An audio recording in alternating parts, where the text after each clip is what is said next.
ಈ ಥ್ರೆಡ್ಸ್ ಗಳ ವಿಚಾರ ಏನಾಯ್ತು ಇಲ್ಲ ಮೇಡಮ್? ಕಂಟಿನ್ಯೂ ನನಗ ಅವಾಗನ ಅದೇ ಇತ್ತು, ಹ್ಮ್. ಇವಾಗನ ಆದ. ಹ್ಮ್. ನಾನು ಅದ್ರ ಬಗ್ಗೆ ಹೇಳಿದ್ರೆ ನನ್ನ ಜನ ಬಹಳ ಹಾ, ಹಾ. ಬೇಸರ ಆಗ್ಲಿ, ಅವ್ರಿಗೆ ಒಂದು ಭಯ ಇರ್ತದ. ನನಗೇನಿಲ್ಲ, ನನ್ನ ಜನ ಒಂದು ಶಕ್ತಿ ಕೊಟ್ಟಾರ. Okay. ಯಾವುದೇ ಕಾರಣಕ್ಕೂ ನಾನು ಎದುರಲ್ಲ. ಅದು ಕಂಟಿನ್ಯೂ ಆಗಿ ಇರ್ತದ, ಮಾಧ್ಯಮದಲ್ಲಿ ತಾವೆಲ್ಲ ನೋಡ್ತಾ ಇರ್ತೀರಿ. ಹ್ಮ್. ಆದ್ರೆ ನಾನೊಬ್ಬ ಸಾಮಾನ್ಯ ಮಹಿಳೆ, ನನ್ನ ಎಲ್ಲರ ಜೊತೆಲಿ ಇರ್ತೀನಿ.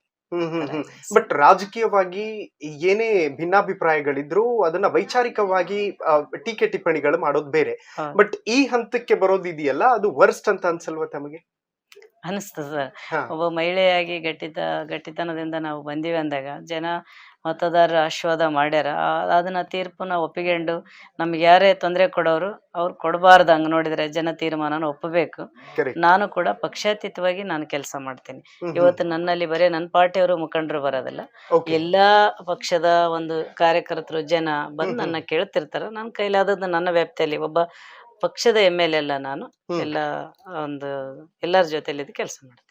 ಓಕೆ, ವೆಲ್, ಈಗಾಗ್ಲೇ ನಮ್ಮ APJ ಅಬ್ದುಲ್ ಕಲಾಂ ಅವರು ಇದ್ದಂತಹ ಒಂದು ಫೋಟೋನ ನಾನು ನೋಡಿದೆ. ಇಲ್ಲೇ ಸೊ ಅಬ್ದುಲ್ ಕಲಾಂ ಅವರ ಫೋಟೋ ಇದೆ. ಸಾಕಷ್ಟು ಆದರ್ಶ ಪ್ರಾಯಗಳಲ್ಲಿ ಅವರು ಕೂಡ ಒಬ್ರು.